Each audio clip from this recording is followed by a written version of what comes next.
ಅರೆ ಕಡಿಮೆ ಹಾಕು ಆದ್ರೆ ಅಸ್ಲಿ ಹಾಕು. MDH ಕಾಶ್ಮೀರಿ ಕೆಂಪು ಮೆಣಸಿನ ಪೌಡರ್. ರಾಜ್ಯ ಕಾಂಗ್ರೆಸ್ನಲ್ಲಿ ಪಟ್ಟದಾಟದ ಫೈಟ್ ಜೋರಾಗಿ ನಡೀತಾ ಇದೆ. ನಿನ್ನೆ ಒಂದು ಲೆಕ್ಕ, ಇವತ್ತು ಮತ್ತೊಂದು ತಂತ್ರ, ನಾಳೆ ಮತ್ತೊಂದು ಅಸ್ತ್ರ. ಹೀಗೆ ಪಟ್ಟಕ್ಕಾಗಿ ಡಿಕೆ ದಿನಕ್ಕೊಂದು ಅಸ್ತ್ರಗಳನ್ನ ಹೂಡ್ತಾ ಇದ್ದಾರೆ. ಸಿದ್ದರಾಮಯ್ಯ ಆಪ್ತರನ್ನೇ ತಮ್ಮತ್ತ ಸೆಳೆದುಕೊಳ್ಳೋದಕ್ಕೆ ಯತ್ನಿಸ್ತಾ ಇದ್ದಾರೆ. ನಿನ್ನೆ ತಡರಾತ್ರಿ ಸತೀಶ್ ಜಾರಕಿಹೊಳಿ ಜೊತೆ ರಹಸ್ಯ ಸಭೆ ಮಾಡಿರುವ ಡಿಕೆ ಬಿಗ್ ಆಫರ್ಗಳನ್ನ ಕೊಟ್ಟಿದ್ದಾರಂತೆ. ಈ ಕುರಿತ ರಿಪೋರ್ಟ್ ಎಲ್ಲಿದೆ?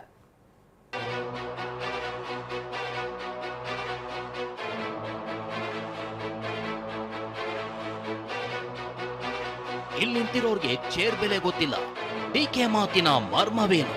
ಕುರ್ಚಿ ಎಷ್ಟು ವ್ಯಾಲ್ಯೂ ಇದೆ ಅಂತ ಗೊತ್ತಿಲ್ಲ. ಹೋಗಿ ಸಿಕ್ಕಿದ ಚೇರ್ ಎಲ್ಲ ಒಂದ್ ಕಡೆ ಕೂತ್ಕೊಳ್ಳೋದು ಬಿಟ್ಬಿಟ್ಟು ಸುಮ್ಮನೆ ನಿಂತವ್ರು.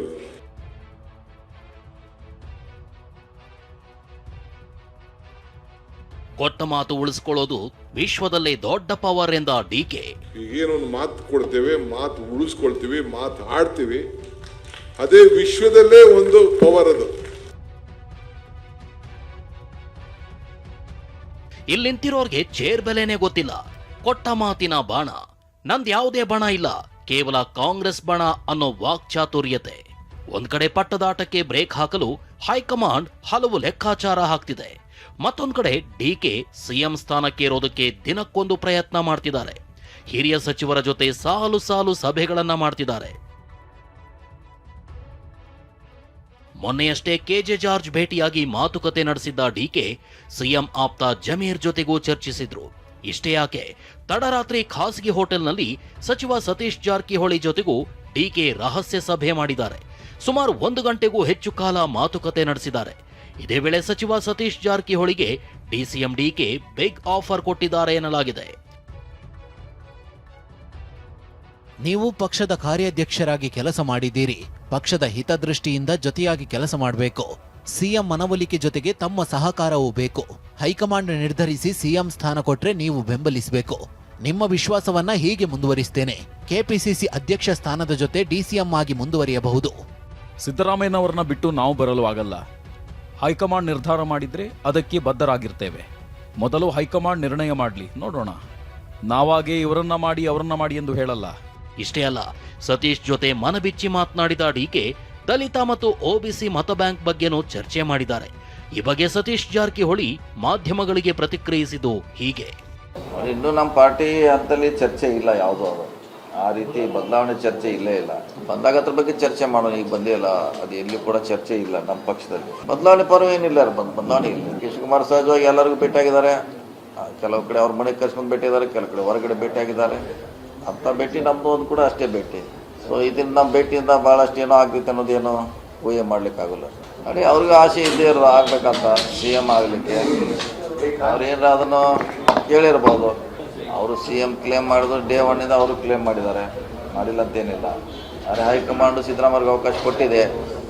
ಇವು ಕೂಡ ನಿರ್ಧಾರ ಅವರೇ ಮಾಡಬೇಕು. ಇವತ್ತು CM ಅವರು ಕೂಡ ಅಪೀಲ್ ಮಾಡಿದ್ದಾರೆ, ಹೈಕಮಾಂಡ್ ಅವ್ರು ಬೇಗ ಇತ್ಯರ್ಥ ಮಾಡಬೇಕಂತ. ಸೊ ಸ್ವಂತ CM ಅವರು ಹೇಳಿದಾಗ ಅದ್ರ ಬಗ್ಗೆ ವರಿಷ್ಠರು ಗಮನ ಹರಿಸ್ಬೇಕು. ಪಕ್ಷದ ಜೊತೆ ಒಳಗಡೆ ಲೀಡರ್ಶಿಪ್ ಇದ್ದೇ ಇರ್ತದೆ. ಯಾವುದೇ ಪಕ್ಷದಲ್ಲಿ ಲೀಡರ್ನನ್ನು ಗುರುಸ್ಕೊಂಡಿರ್ತಾರೆ. ಹಂಗೆ ಕೂಡ ನಾವು ಸಿದ್ದರಾಮಯ್ಯ ಗುರುಸ್ಕೊಂಡಿದ್ದೀವಿ. ಅದು ಹಿಂದೂ ಇದ್ಯರ್ಥ, ಇವತ್ತು ಕೂಡ ಅದಿದ್ದೇ ಇರೋದು. ಅದರಲ್ಲೇನು ಬದಲಾವಣೆ ಇರಲ್ಲ.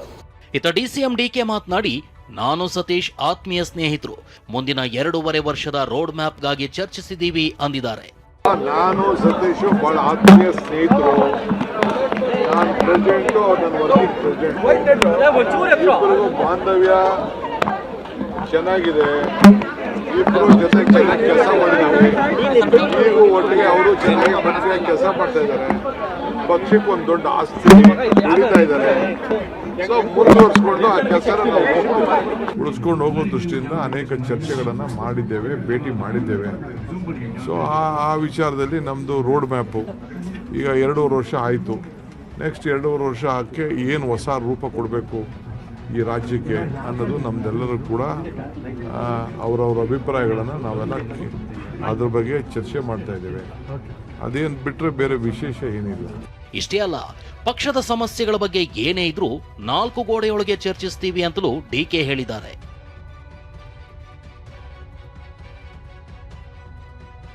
I don't want to speak anything in media.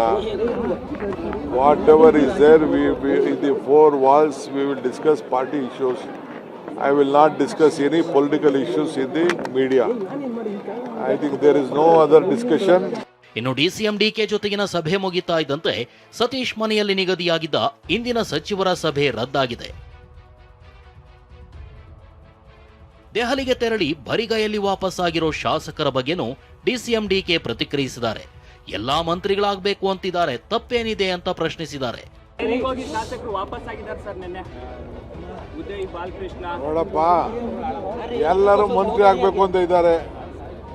ಮುಖ್ಯಮಂತ್ರಿ ಶಫಲ್ ಮಾಡ್ತೀನಿ ಅಂತ ಹೇಳಿದ್ದಾರೆ. ಎಲ್ಲರೂ ಮಂತ್ರಿ ಆಗ್ಬೇಕು, ತಪ್ಪೇನಿದೆ? ನಂದು ಯಾವುದು ಬಣ ಇಲ್ಲ, ನಂದು ಯಾವ ಬಣನೂ ಇಲ್ಲ. ನನ್ನ ಬಣ ಒಂದು ಬಣ ಇದೆ, ಅದು ಕಾಂಗ್ರೆಸ್ ಬಣ. ನನ್ನ ನಂಬರು 140. ಇತ ಡಿಕೆ ಸಿಎಂ ಆಗಲಿ ಅಂತ ಘಾಟಿ ಸುಬ್ರಹ್ಮಣ್ಯ ದೇಗುಲದಲ್ಲಿ ಡಿಕೆ ಬೆಂಬಲಿಗರು ಹರಕೆ ತೊಟ್ಟಿದ್ದಾರೆ. 1001 ತೆಂಗಿನಕಾಯಿ ಒಡೆದು ರಾಜಗೋಪುರದ ಮುಂಭಾಗ ಬೆಂಗಳೂರು ಗ್ರಾಮಾಂತರ ಯುವ ಕಾಂಗ್ರೆಸ್ ಕಾರ್ಯಕರ್ತರು ಜೈಕಾರ ಕೂಗಿದ್ದಾರೆ. ಡಿಕೆಶಿ ಸಿಎಂ ಆದ್ರೆ ಮತ್ತೆ ಬಂದು ಹರಕೆ ತೀರಿಸುವುದಾಗಿ ವಿಶೇಷ ಪ್ರಾರ್ಥನೆ ಸಲ್ಲಿಸಿದ್ದಾರೆ. Bureau report, TV9. MDH ನ ಕಿಚನ್ ಅಲ್ಲಿದ್ರೆ ನಾವು ಎಲ್ಲವನ್ನು ಮಾಡಬಹುದು. ಬೆಂಗನ್ ಕಾ ಬರ್ತಾ, ಆಲೂ ಗೋಬಿ, ಬಿಂಡಿ ಮಸಾಲಾ, ಇನ್ನೂ ಬಹಳಷ್ಟು.